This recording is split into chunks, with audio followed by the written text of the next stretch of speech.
सन्माननीय सदस्य आशिष शेलार साहेब अत्यंत गंभीर असा विषय या ठिकाणी मांडलेला आहे। खरं तर त्या आम्ही निषेधच करू ना, तुम्ही आम्हाला बोलू द्याल तर आम्ही बोलू। नाही, विरोधी पक्ष नेते तुम्ही इकडे, मी अगदी तुम्हाला अर्धा मिनिट देणार आहे, त्याच्यावर देणार नाही। आता बाळासाहेब बोलले आहेत, त्याच्यात थोरात साहेब बोलले आहेत, आपण याच्यावरती अजून अर्धा मिनिट बोला। मला पुरवणी मागण्या चालू करायला पाहिजे, तुम्ही अर्ध्या मिनिटात संपवा। नाही, तुम्ही एक बाजू ऐकून घेऊन तुम्ही मला सांगितलं बाळासाहेब थोरातांना आपण बोलायला द्या, मी त्यांना बोलायला दिलं, आपण अर्ध्या मिनिटात आपलं म्हणणं मांडा, तर तुम्ही मला बोलू देऊ नका। बोला, असं रिस्ट्रिक्शन करून अर्धा मिनिट तो तुमचा अधिकार आहे, बोला आता, बोला। पण ही त्यांनी मी काही आम्ही अशा गोष्टीच्या कृत्याचं काही समर्थन करायला येतो थोडी आहो। जे काही महाराष्ट्रात होते, ज्या पद्धतीनं कुठल्याही लोकप्रतिनिधी असू देत त्यांचा अपमान जो होतो आम्ही पण सहन केला ना। भुजबळ साहेब सहन केलेत, मला तर कुत्रा म्हटलं त्यांनी रेकॉर्डवर, आम्ही सहन केलं। बघा, महाराष्ट्रातील ही संपूर्ण परिस्थिती जी आज निर्माण झाली, अध्यक्ष महोदय, याच्या तळापर्यंत जाण्याची आवश्यकता आहे की नाही? ज्या पद्धतीनं तुम्ही SIT चौकशी करा ते मागणी करता, तुम्ही कोणावर हेतुआरोप करण्यापेक्षा कुठून दगड आलेत, कुठून तलवारी आल्यात, कोण कधी जाऊन पुढे गेलेत, महाराष्ट्राने बघितलं ना वाटाघाटी, कोण समाजाचा हिरो व्हायसाठी निघालेत, हे काय लपून राहिलंय काय? आणि त्यातून जर ते कोणीतरी महाराज आलेत, ते काहीतरी त्यांच्यावर आरोप केलेत। बघा, ओबीसीचा धक्का लागू नये या भूमिकेशी आम्ही होतो, ती भूमिका मांडली। मी ज्यावेळेस प्रस्तावाला शासनाने मांडला 10% मराठा समाजाला आरक्षण द्यायचा, आम्ही म्हटलं एकमताने घ्या, बहुमताचा विषय होता। इथे या ठिकाणी उभं होऊन आम्ही सांगितलं, अध्यक्ष महोदय, महाराष्ट्र बेचिराग करू या गोष्टीचं समर्थन आम्ही करणार नाही, त्याचा आम्ही निषेधच करू, हे 100% सांगतो। तुम्ही मांडलात ते वस्तुस्थिती, परंतु ही वस्तुस्थिती निर्माण होत असताना यामध्ये ज्या पद्धतीनं पहिल्या जी घटना घडली त्याचा उल्लेख बाळासाहेबांनी केला, तो जोशी जनरल डायर सारखा वागला ना। काय आपण केलं?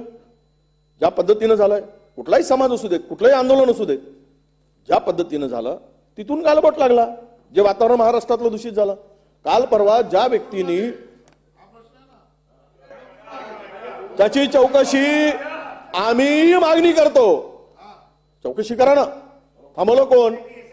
माननीय उपमुख्यमंत्री 5 वर्ष मुख्यमंत्री होते, त्यावेळेस ते गृह खातं त्यांनी जास्त सक्षमपणे सांभाळलं। काही आम्हाला माहिती आहे, घ्यावा त्याचा निर्णय। कोण अडवलंय? सरकार तुमचं आहे, गृह खातं तुमच्याकडे आहे, बिलकुल चौकशी करा, जो असेल त्याच्यावर कारवाई झाली पाहिजे। महाराष्ट्राला बेचिराग करण्याची भाषा कोणी खपवून घेणार नाही, त्याचं समर्थन कोणी करणार नाही, परंतु जी घटना ज्या व्यक्तींनी त्यांना डिवचण्याचं काम केलं, ज्या पद्धतीनं बलात्कार, खून, काय त्यांच्यावर आरोप, यामुळे त्यांचा उद्रेक झाला, हे आपण अशी जी समजून घेतलं पाहिजे। तो माणूस, आम्ही वैचारिक मतभेद असतील, तो खरं तर राजकारणी नव्हताच, हे 100% आहे। त्याला राजकारणी आपण लोकांनी केलाय,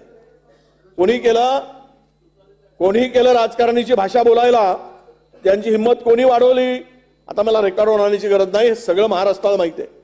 कोण वाटाघाटी कोण करत होत्या, काय करत होते, कोण हिरो होण्यासाठी समाजाचा पूर्ण समाज माझ्या पाठीमागा आहे हे दाखवण्यासाठी काय काय चाललं होतं। आणि अध्यक्ष महोदय, विषय असा आहे की हा विषय ज्या वेळेस सन्माननीय सदस्य शेलार साहेबांनी मांडला, ही भाषा कोणीही करता कामा नये, याचं समर्थन आम्ही करणार नाही, परंतु या सगळ्या प्रकरणाची खरंच चौकशी व्हावी असं जर वाटत असेल तर ती शासनाने करावी। पण यामागे एक लक्षात घेतलं पाहिजे, तो माणूस जो जरांगे पाटील आहे, ज्या पाटलांच्या तोंडात जी भूमिका आपण म्हणतो की कोणीतरी घातली, खरं तर तो माणूस उद्रेकाने हे सगळं वक्तव्य करतोय, कारण त्याला पर्सनली ज्याकडे एखाद्या व्यक्तीला वैयक्तिकरित्या त्याच्यावर आरोप होतात आणि तो